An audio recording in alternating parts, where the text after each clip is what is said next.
curhatan rakyat, masyarakat yang ya beberapa gue temuin ya, termasuk beberapa di antaranya teman-teman gue juga, teman-teman deket juga, dengan kondisi yang saat ini ya.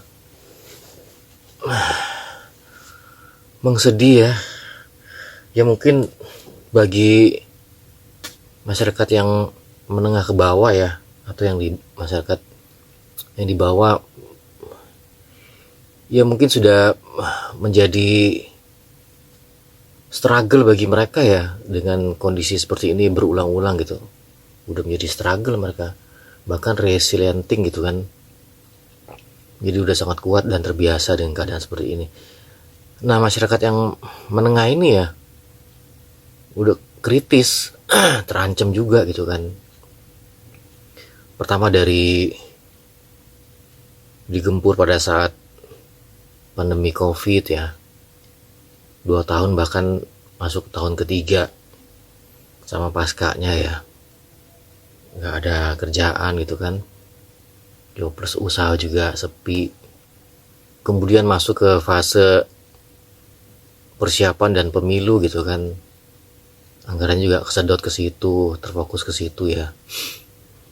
Ini ya dari sisi perspektif tadi itu ya, rakyat menengah dan menengah ke bawah kebanyakan ya, dan yang tidak kebagian tidak berkecimpung di dalam gitu kan ya. Ya kondisinya kritis ya, dari pasca pemilu ke kemudian kebijakan efisiensi anggaran ya, kena lagi, digempur lagi gitu kan ya. Sampai ada pernyataan teman yang ini kebijakan presiden sudah masuk ke dapur rumah gua katanya kan, sudah mengganggu sebagian teman-teman yang ya sampai saat ini mungkin sudah 3 bulan 6 bulan jobless juga, semua serba nunggak gitu kan, bayaran-bayaran ya, kebutuhan rumah tangga juga. Terus mau apa gitu ya, kita teriak juga.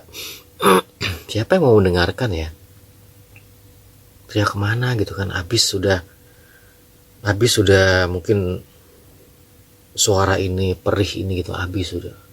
Gimana, siapa yang mau mendengarkan gitu kan. Ya akhirnya mungkin yang nerimo aja dengan keadaan ini gitu, nerimo gitu kan. Tapi kan susah ya untuk di kasus di Indonesia ya. Memang harusnya ya mungkin nggak, harusnya tergerak gitu, para pemimpin tuh tergerak gitu ya, tergerak hatinya gitu kan. Ya mungkin sudah tergerak untuk kaum dan golongannya sendiri gitu kan, untuk yang lebih luas atas nama bangsa, atas nama rakyat ya belum. Itulah munculnya konsep ya, kalau mau ya masuk ke golongan gua, masuk ke barisan gua gitu kan. Akhirnya masuk ke barisannya gitu kan, barisannya yang bisa disetir, manut gitu kan, baru dapat jatah, baru dapat ya kebagian rezekinya gitu kan ya. Kalau yang di luar itu ya agak susah karena bukan golongannya, bukan kaumnya gitu kan. Sehingga ya untuk itulah jadi golongannya lebih besar lagi barisannya gitu kan, memperbesar barisannya. Ya untuk yang di luar ya susah ya, atas nama bangsa lah mestinya kan ya. Gimana cara bertahannya, gimana ya, orang akhirnya ya pada desek-desek ya, pada saat ditagih juga, yang nagih juga ya minta mohon mengerti aja, yang nagih juga posisi sama, mereka juga kena juga efisiensi gitu kan. Ya nggak bisa akhirnya jadi target juga gitu kan, untuk yang mereka, yang penagih ini gitu kan. Ya cicilan apapun ya, kendaraan, rumah gitu kan, cicilan pendidikan, sekolah, mereka juga kena imbas juga. Akhirnya apa, tekan-tekan kan, nagih juga gitu kan. Gimana ya solusinya? Susah kalau misalnya hanya rakyat, ntar disangkanya nggak ada gerakan gitu kan, bisanya cuman protes, kritik gitu kan. Ya untuk itulah adanya negara, ada yang memimpin gitu kan. Mereka dituntut hadir, tidak hanya ada gitu kan, hadir gitu kan. Hadir, untuk itulah mereka ditunjuk, diamanahin gitu kan. Kan konsep pemimpin itu salah satunya ada beberapa golongan atau orang-orang yang tidak punya akses, tidak punya kemampuan gitu kan. Nah, negara hadir gitu kan untuk mengadakan itu gitu kan. Pendidikan, sekolah gitu kan, lapangan pekerjaan. Kan tidak semua orang punya akses, punya kemampuan gitu kan. Untuk itulah negara ada dan hadir gitu kan. Pemimpin tuh hadir gitu kan. Orang-orang yang tidak punya akses, tidak punya kemampuan itu ya disediakan gitu loh oleh pemerintah gitu kan. Kalau semuanya masyarakat atau rakyat dianggap mampu, ya berarti negara berhasil, bukan negara diabaikan gitu kan. Negara berhasil gitu loh. Sekarang orang yang tidak punya akses gimana coba? Mungkin sama ya, kalian juga punya keresahan yang sama ya. Keresahan yang sama ya. Ya bersyukurlah bagi yang masih bisa survive ya. Hingga saat ini masih survive gitu kan. Masih bertahan dengan segala keterbatasan, pas-pasnya, segala pas-pasannya ya, kebutuhannya. Mungkin ya orang-orang juga tidak hanya korporasi, mungkin ini menuju ke person per person gitu, orang per orang udah kolaps juga gitu loh. Apa nggak punya, kan sebenarnya kaya raya negara ini sangat kaya raya gitu kan. Kok semua ya itulah dibilang akhirnya siapa pemimpinnya, si rezim siapapun yang akan memimpin negara ini akhirnya sama aja gitu kan, untuk kaum dan golongannya sendiri gitu kan. Jadi kayak berasa omong kosong untuk atas nama rakyat, bangsa dan negara gitu kan. Nggak ada. Ya kita bisa lihat sendiri lah pasca kepemimpinan itu kan, mereka berapa penambahan hasil kekayaannya gitu kan, mereka sendiri, keluarganya, anak-anaknya gitu kan. Yang kayaknya nggak masuk akal ya, kita yang dihitung aja habis dari lulus kita kuliah sampai 20 tahun misalnya, 15 tahun, nyampe nggak kira-kira kekayaan kita 100 miliar, 200 miliar tanpa ada intervensi? Kayaknya nggak nyampe, nggak bakalan bisa nyampe ya. Nah itu yang terjadi tuh gitu. Pasca memimpin, pasca rezim tuh lihat kekayaannya gitu kan, menambahnya berapa gitu kan, gede banget itu kan, ratusan miliar gitu. Coba kalau untuk dan atas nama rakyat bangsa gitu kan, ya sadar diri gitu kan. Tapi nggak mungkin juga kan, akhirnya kesempatan kan, menjadi kesempatan gitu kan. Wah, negara ini kaya, gua sedang memimpin pucuk pimpinan tertinggi, lagian bisa menggerakkan apapun, semua lini, semua aspek gitu kan, semua kementerian, semua kelembagaan gitu kan, sektor pertambangan, pariwisata, segala macam ya, bisa digerakkan, bisa di-guide gitu kan.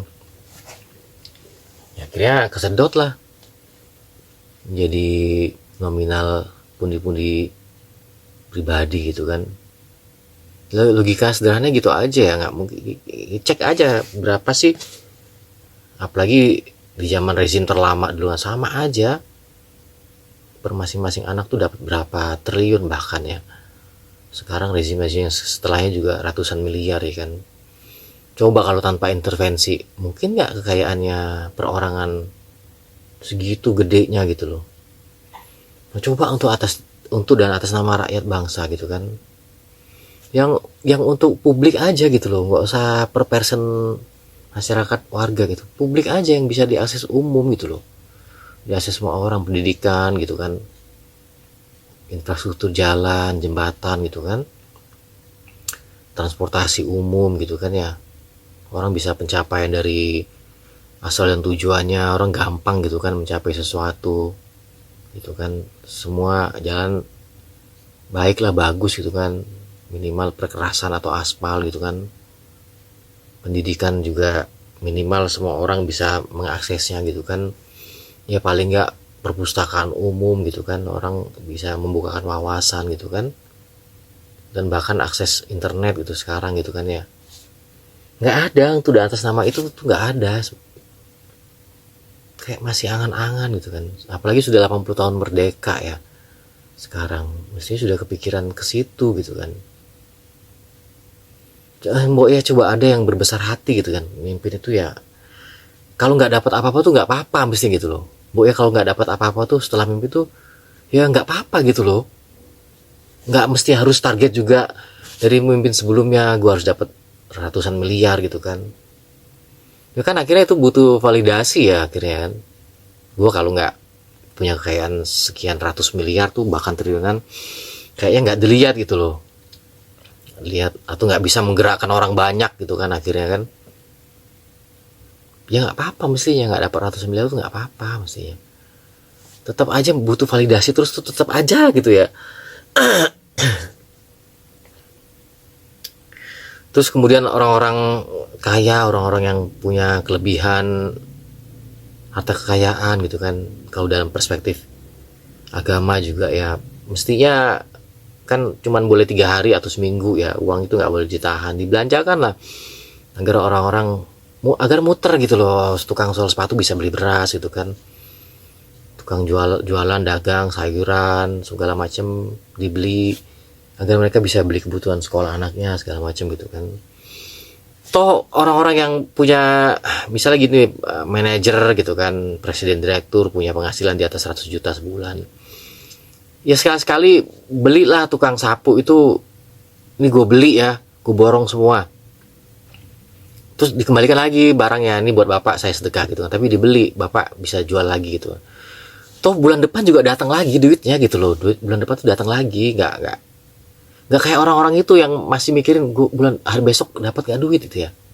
Bisa sebenarnya bisa seperti itu orang-orang yang punya kelebihan harta gitu loh, biar gerak ekonomi itu gerak gitu loh.